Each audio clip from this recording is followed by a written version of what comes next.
आदाब। खबरनामे के साथ मैं हूं आपके साथ सना वारिस। और इस वक्त की बड़ी खबरों का अगर रुख करें तो सबसे पहले बात हम किसानों की कर लें तो किसानों को लेकर तमाम सियासी पार्टियां जमीन पर उतरती हुई दिखाई दे रही। हिमायत का ऐलान पहले ही कर दिया है और लगातार हम ये देख रहे हैं कि किसानों का एहतजाज भी पुरजोर होता हुआ नजर आ रहा है। वो चट्टान की तरह रुके हुए हैं, डटे हुए हैं। किसानों का कहना है कि जब तक उनकी मांगों को पूरा नहीं किया जाएगा वो वापस नहीं जाएंगे। इस बीच किसानों को कई सियासी पार्टियों की हिमायत मिल रही है और इस हिमायत के पेश नजर हम देख रहे हैं मुख्तलिफ रियासतों में समाजवादी पार्टी या फिर झारखंड की अगर हम बात करेंगे तो झारखंड में हेमंत सोरेन ने भी किसानों की हिमायत का ऐलान कर दिया है। तो इसी तरीके से दिगर सियासी पार्टियों की अगर हम बात करें, कांग्रेस की बात करें तो कांग्रेस ने भी सीधे तौर पर अपने ट्विटर हैंडल के जरिए अखिलेश यादव क्या कुछ कह रहे हैं सुन लेते हैं।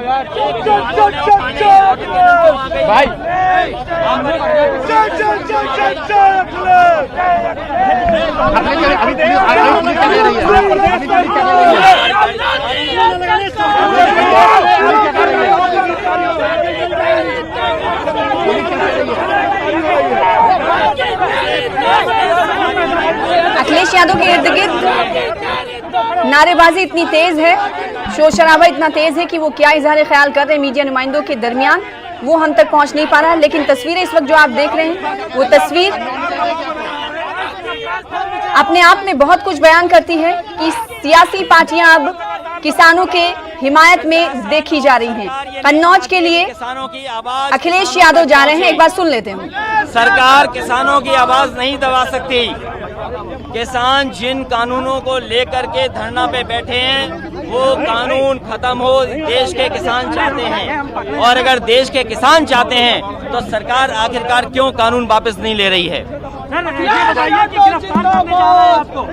मैंने कहा कि हम धरने पे बैठे हैं, गिरफ्तार करना चाहो गिरफ्तार कर लो, लेकिन ये लड़ाई समाजवादी पार्टी की लगातार चलती रहेगी। किसानों के हक में समाजवादी पार्टी काम करती रहेगी। जिस पार्टी ने ये किसानों को भरोसा दिलाया कि उनकी आय दोगुनी कर देंगे, आय दोगुनी तो हुई नहीं, लेकिन काला कानून ऐसा लाए जिससे जमीन और पैदावार छिन जाएगी। तो अखिलेश यादव को आप देख रहे थे, कन्नौज रवाना होना चाहते हैं और इस बीच धरना वो दे रहे थे और किसानों की बात बजाते खुद करते हुए नजर आए कि सरकार को किसानों के तई हमदर्दी का मुजाहरा करना चाहिए और जो कानून ज़रे कानून किसानों के हवाले से लेकर आई है मरकजी सरकार उसे वापस लिया जाना चाहिए क्योंकि इस कानून से किसान खुश नहीं हैं।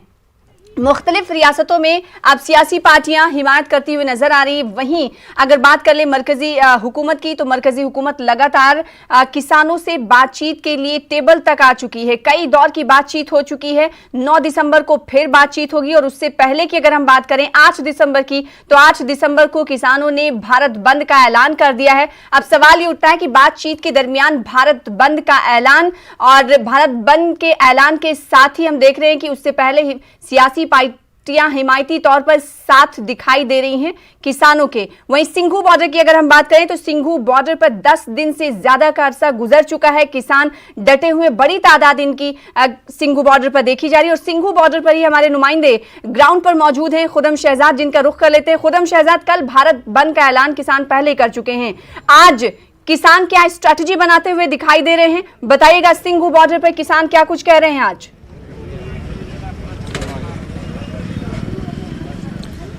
देखिए सना, स्ट्रेटजी और जो बंद का ऐलान है वो तो सियासी पार्टियों की तरफ से यानी कल होना है, लेकिन जिस तरीके से अगर देखें ये जो बॉर्डर है ये पिछले 10 दिनों से बंद है और यहाँ पर बंद पहले ही हो चुका है। मेरे साथ किसान भाई हैं और यहाँ पर रणनीति साफ है कि जब तक सरकार नहीं झुकेगी तब तक ये लोग पीछे नहीं हटेंगे। हमारे साथ मौजूद हैं, क्या रणनीति बन रही है? कल भारत बंद का ऐलान है और तमाम राजनीतिक पार्टियां आपको समर्थन देती हुई दिख रही हैं। बिल्कुल, भारत बंद हमारा बिल्कुल कामयाब होगा क्योंकि सारी राजनीतिक पार्टियां नहीं, हर एक आदमी हमारे साथ है। आम जो शहरी हैं, जो वकील हैं, पेट्रोल पंप एसोसिएशन, ट्रांसपोर्टर्स, सब ने हमें पूरा सहयोग दिया हुआ है और कल पूरी तरह हमारा बंद जो है कामयाब रहेगा। एक तरफ भारत सरकार और भारतीय जनता पार्टी भी कह रही है वो भी किसानों के साथ है। अगर वो किसानों के साथ होती तो हमें यहाँ 10-12 दिन से यहाँ आने की जरूरत ही नहीं थी, हम तो अपने खेत। तो सिंघू बॉर्डर पर हमारे नुमाइंदे खुर्रम शहजाद मौजूद हैं और किसानों से बातचीत कर रहे हैं। इस बीच अगर कुछ देर पहले की हम बात करेंगे तो दिल्ली के वजीर आला अरविंद केजरीवाल सिंघू बॉर्डर पर पहुंचे थे। उन्होंने किसानों से मुलाकात की थी। उन्होंने कहा कि मैं सीएम बनकर नहीं आया हूं, बल्कि खिदमत करने के लिए किसानों के लिए आया हूं, ताकि ये देख सकूं कि किसानों को यहां पर तमाम सहूलियात मुहैया कराई गई हैं या नहीं। थोड़ा बैकग्राउंड में अगर चलेंगे तो आपको बता दें कि हरियाणा और पंजाब के किसानों का जत्था जब बड़ी तादाद में आ रहा था तो उस वक्त हरियाणा और पंजाब में किसानों को रोकने के लिए सरकारी इंतजामिया ने बहुत कोशिश की थी, लेकिन आखिरकार वो सिंघू बॉर्डर पर आकर डट गए, जिसके बाद मरकजी हुकूमत ने एक उन्हें अल्टरनेट दिया था कि आप बुराड़ी मैदान में जाएं, यानी निरंकारी ग्राउंड में जाएं और वहां पर आप पहुंच जाएं, फिर उसके बाद हम आपसे बातचीत करेंगे। लेकिन किसानों ने नहीं माना। किसानों ने कहा कि शर्तों के साथ वो सरकार से बातचीत नहीं करेंगे। इस बीच आप इस वक्त टीवी स्क्रीन पर तस्वीरें देख रहे हैं। अखिलेश यादव समाजवादी पार्टी सरबराह एहतजाज कर रहे हैं, किसानों की हिमायत करते हुए अखिलेश यादव दिखाई दे रहे हैं। कन्नौज रवाना होना चाहते हैं। इस बीच वो धरने पर भी बैठे और सीधे तौर पर समाजवादी पार्टी का भी यही कहना है कि अगर किसान जब खुद ये कह रहे हैं कि ये बिल या कानून उनके हित में नहीं है, तो फिर सरकार आखिर मान क्यों नहीं रही। सरकार को इस कानून को वापस ले लेना चाहिए। कल भारत बंद की हिमायत का भी कई सियासी पार्टियों ने ऐलान किया। इसी तरह से हम कई तस्वीरें आपको किसानों के हवाले से दिखाते रहेंगे। फिलहाल आगे बढ़ेंगे, दूसरी बड़ी खबर का रुख करेंगे